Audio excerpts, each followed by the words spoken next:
Go, sir. Okay. Good afternoon, class. Good afternoon, sir. Okay, remain standing for our prayer.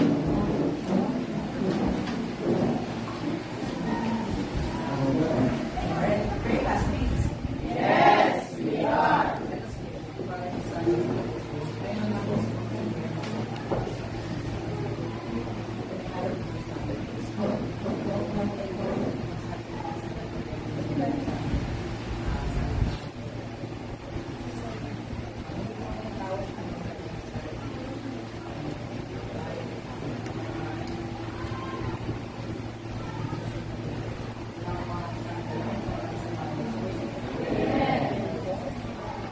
Okay, you may now take your seat.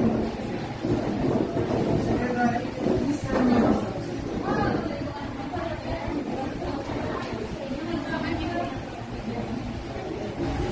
So, before we start, will you pass your assignment? Moving to the center and then forward.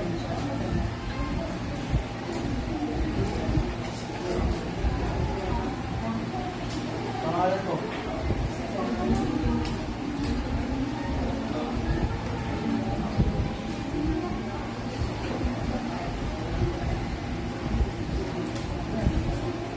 Next one, second one.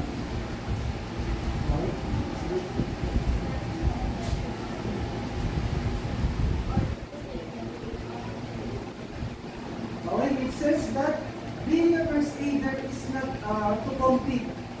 Our task or our goal is to apply urgent actions, not specialist actions that only physicians can do, which is diagnosis and operations and any other ways to cure the patient. For the last one, it ends with the defense of the physician. Okay, so if we are at the first principle, if we are the bridge that fill the gap, so at the last part of the principle, if the physician arrives, that will be the sign that the responsible in giving first aid will be done. For the next slide, we will talk about the importance of first aid. First is to save lives. So our goal here is to lessen the pain or the injury of the person or a victim. Next is promote quick recovery. We can apply different first aid to promote or speed up spread healing. Next one is to reduce pain. Okay, it is important because giving a first aid, even if it's minimal way or procedure, it can help a lot. For example, by applying, like we said earlier, by applying ice to injuries can prevent it from swelling and also to get bruised. Thus, this builds confidence to act in emergencies. So here, if you are having enough confidence to take or to give a first aid, of course we can perform very well in giving first aid to the victim. Next is characteristics of first aider. Everyone, please read. Strong. Okay. Strong is the one characteristic that a first aider must have. But strong is not enough in giving first aid. So that every word or every letter of the word strong has a corresponding meaning. All of the letter has acronyms. So everyone, please read the first one. Sympathetic. Comforts and reassure the victim. So, being a first aider, it is we need to have the characteristic of being sympathetic. We are the one who is assigned to comfort and reassure all of the victims. Second one? Tactful. Does not frighten the victim. Okay, so we know that every accident happens, there is always a bystanders. Plus, do you know what is bystanders? What is bystanders? Another answer? What is bystanders? Yung mga Very good. So the bystanders is the person who is around of the area of, for example, an accident that has no medical help to give.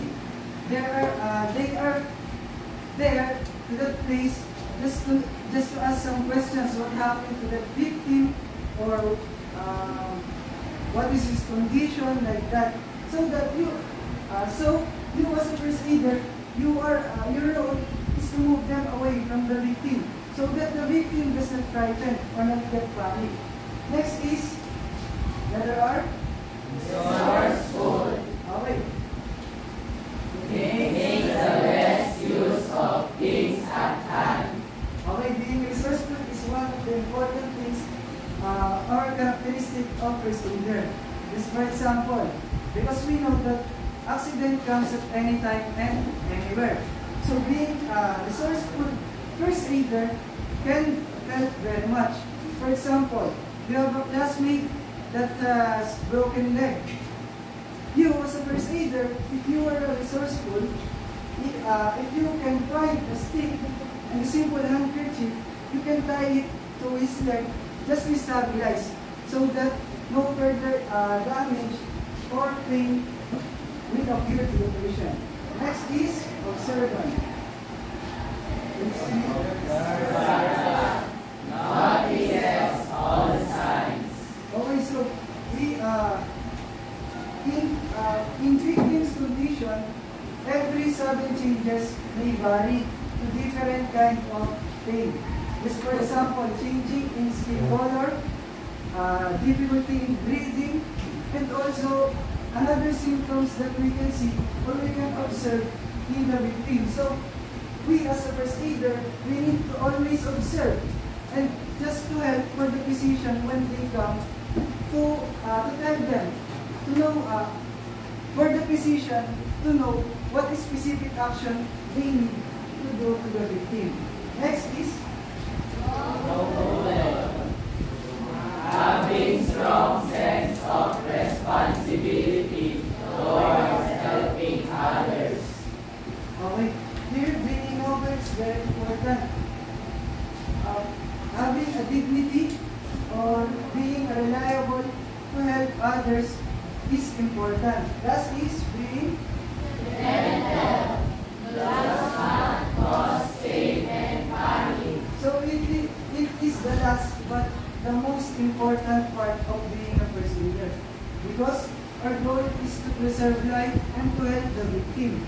So we need to be gentle, because if we are not gentle in taking care of the victim, maybe we can cause more damage or much worse injury to the victim. Okay, so now let us proceed to our generalization.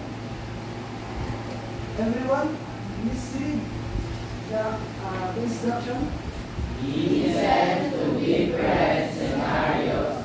Everyone raise your hands when it comes up if the scenario is showing the good principle of first aiding, and thumbs up if not. Okay, so all you need to do is to raise your cards. The green one will be the light, and the red one will be the thumbs down. Listen carefully, class. Student A is very relaxed in controlling the bleeding on her classmate's finger. Is it good or not? Okay, very good. I see greens. Okay, let us now proceed. Student B is insisting that her unconscious sister to drink water. Is it good or bad? Okay, very good.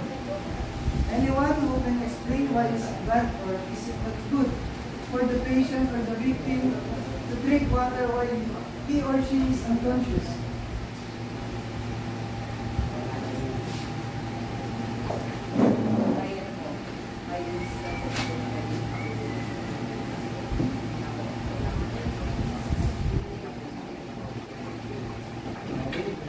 Another answer?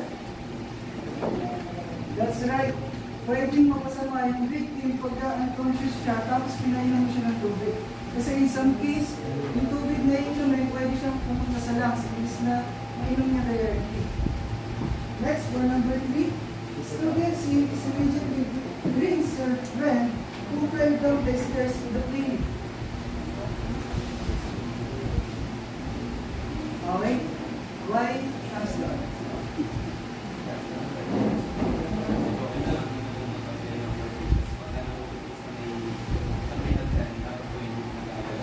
Okay, very good. That's right. You can't move a person or a victim to one place to another because it has a possibility that he has some fractures in her body. Next is, student B makes use of his clean handkerchief to ties his best friend's bleeding arm. Okay, is it good? Because he is become resourceful. Next is, and the last, student E speaks comforting words to her cousin, who is sprained his ankle while playing basketball. Okay, very good.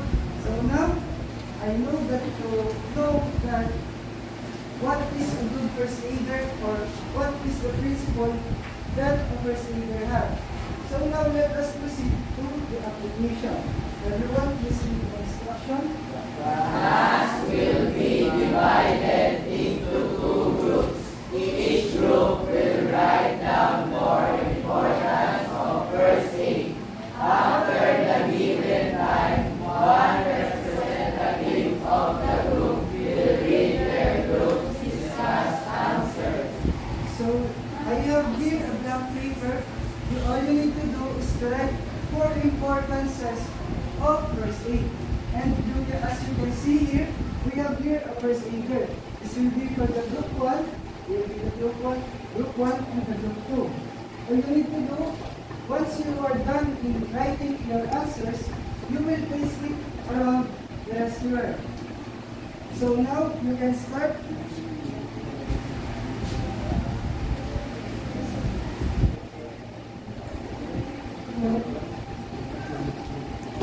I will give you 5 minutes to finish, and after that, one representative will voluntarily discuss their group answer. And everyone should participate.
Okay, time's up. Raise your answers here on the board. Group 1 and Group 2, time's up.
Okay, sit down. Group 1, where is your representative? Okay, discuss your answer. Hello everyone, I am the representative of Group 1. Number 1, elevating the pain. A first aider will help elevate the pain by applying what he knows or his or her knowledge about the first aiding. Second, help people who is injured. A first aider will help people who is injured.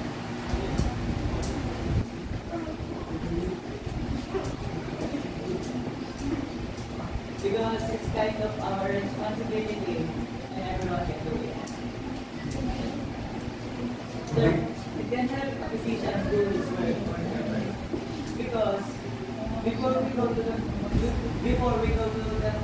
physician or the doctor, we have already applied the first aid. So we can help her or him do his work.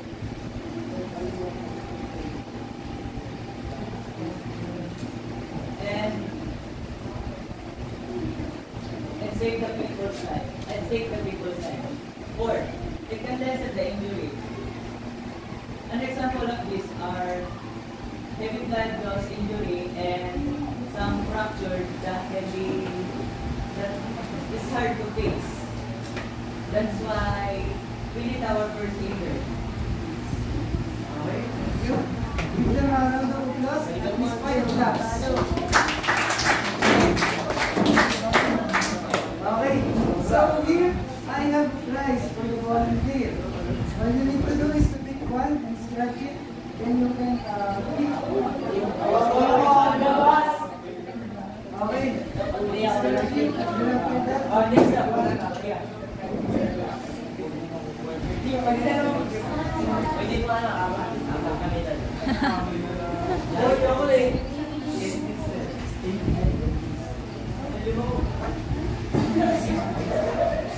Okay, group 2.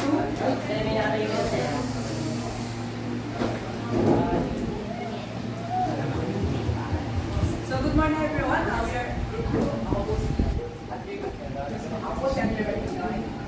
We are here are the four importance of number 1, builds confidence to acting ability. Siyempre po, di ba kapag may mga bigla sa yan po, sa mobile first aid.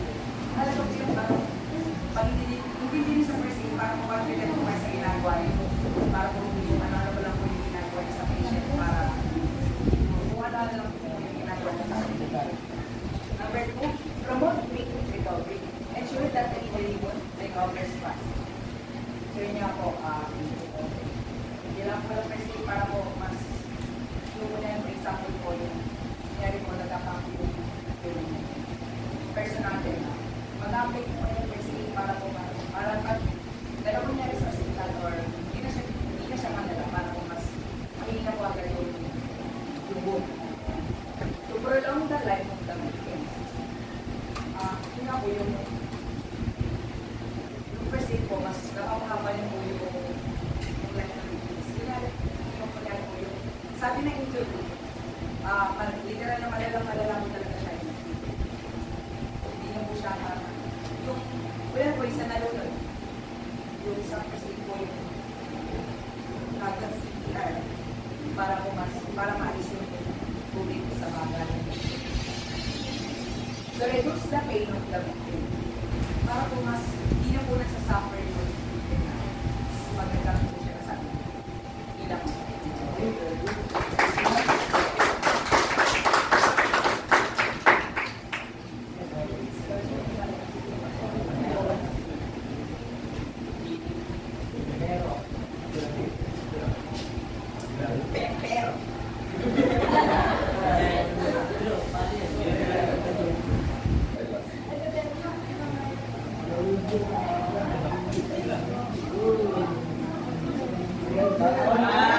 So give yourself 5 claps. Okay. So now let us proceed to another activity. At a group showing different characteristics of a good first aider. Here is the characteristics of a good first aider.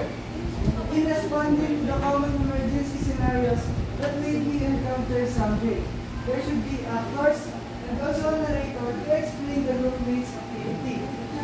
Group 1, the group 1 will act a wound, and for the group 2 is fracture. I will give you at least 5 or 10 minutes to prepare, and after that, each group will perform their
Kaya sana yung ano niya. Ginawa kasi sa army sa takbo. Hindi pre, ito na lang pre. Tanggalin natin. Ito lang pre. Ikaw na okay mo na araw.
characteristic of first aider?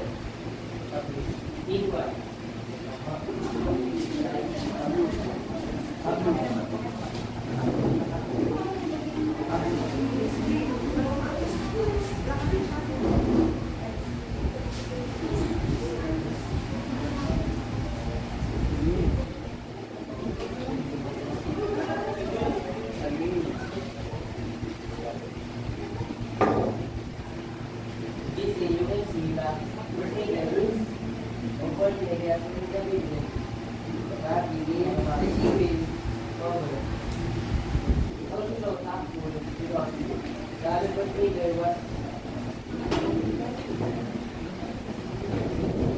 Pinapalis niya po yung mga tao sa paligid para hindi po matawag yung victim.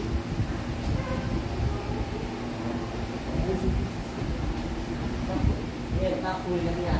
Pinapalayo niya. So, hindi matawag yung victim. We will proceed to scene 2.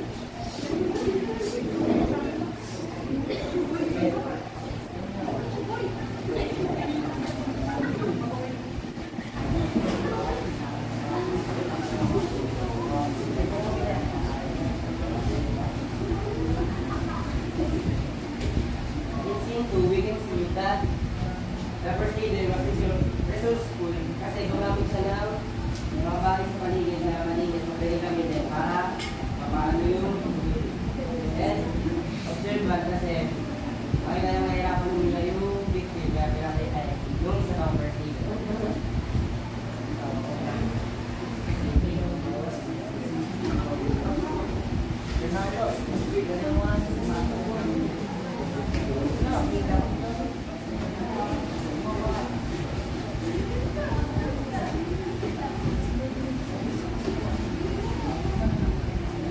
Makita natin ang Robert kasi may responsibilidad siya na tinutulungan niya yung na-injury. And gentle siya kasi sinisigurado siya walang panic. Hindi nagpapanik yung victim at hindi nasasaktan. Napakilala niya yung nasasaktan.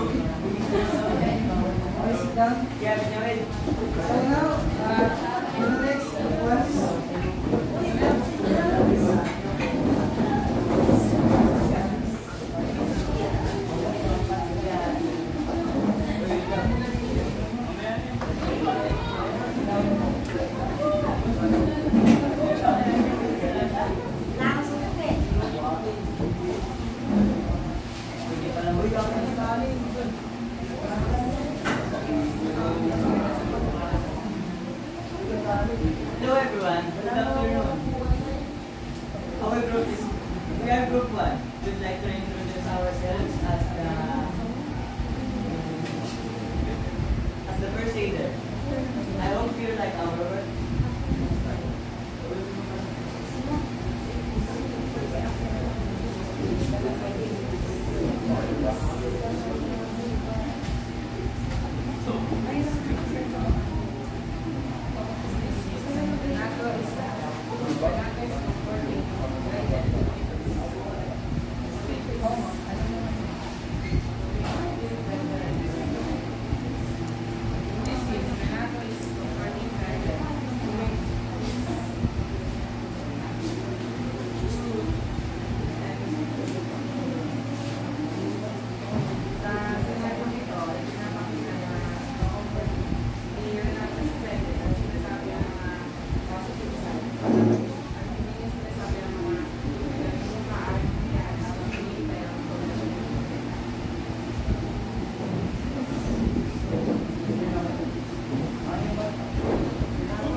the responsibility of helping towards other by running and rushing towards the big picture. Maybe being gentle and not causing the pain and panic that Sage doesn't want to feel. That's all. Thank you. Give the group one applause and 5 claps.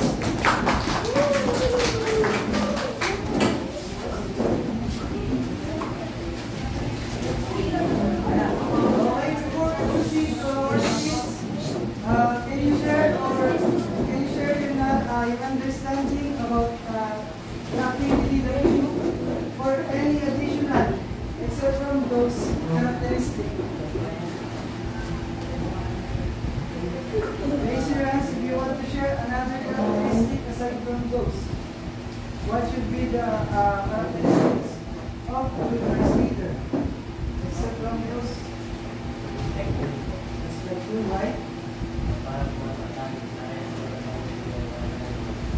Okay, very good.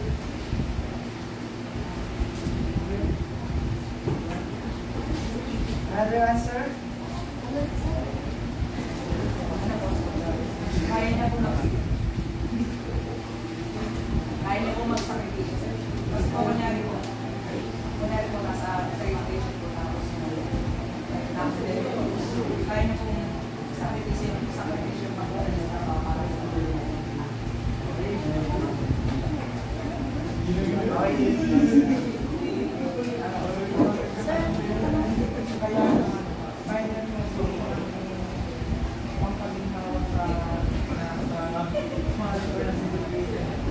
Okay, very good. Thank you. Another answer?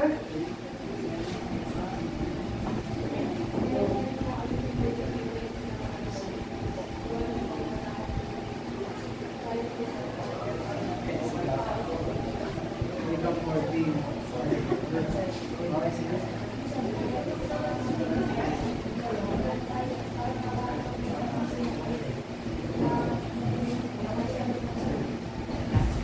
Okay, very good.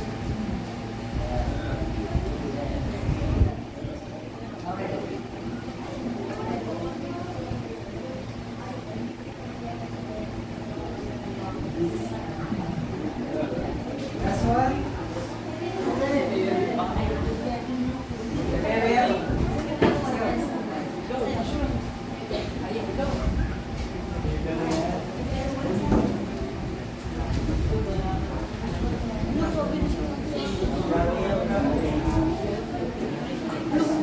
Okay, very good.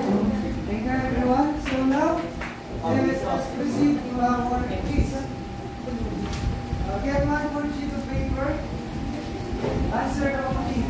Pick the word letter in every number.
with your siblings?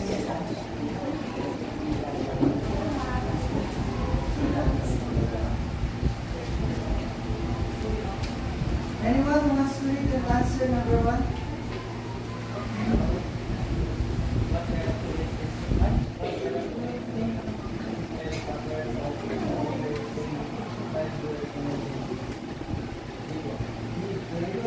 Number 1, letter D. Number 2?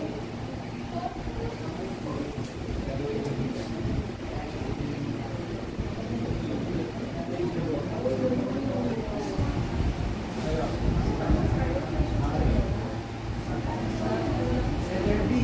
Okay, very good. Number 2, letter B. To understand end of life first aid properly. Number 3.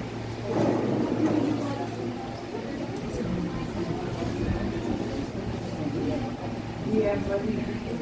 Number 4.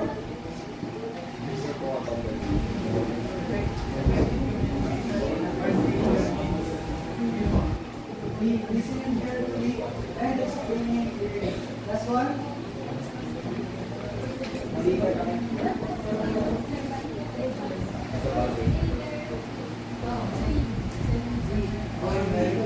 Notice details to be right. Okay, so now return the paper of your classmate and pass it forward.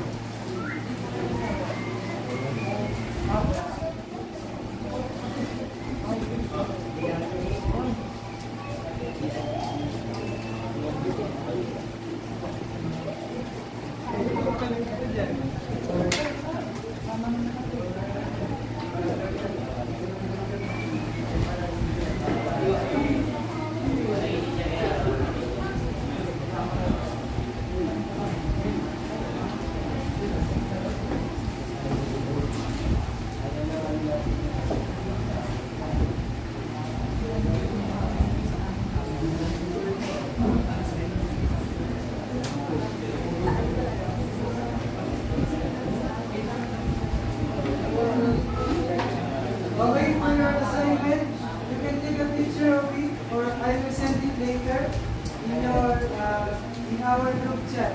So that, thank you for your listening and cooperation, class. Goodbye, class. Goodbye, sir.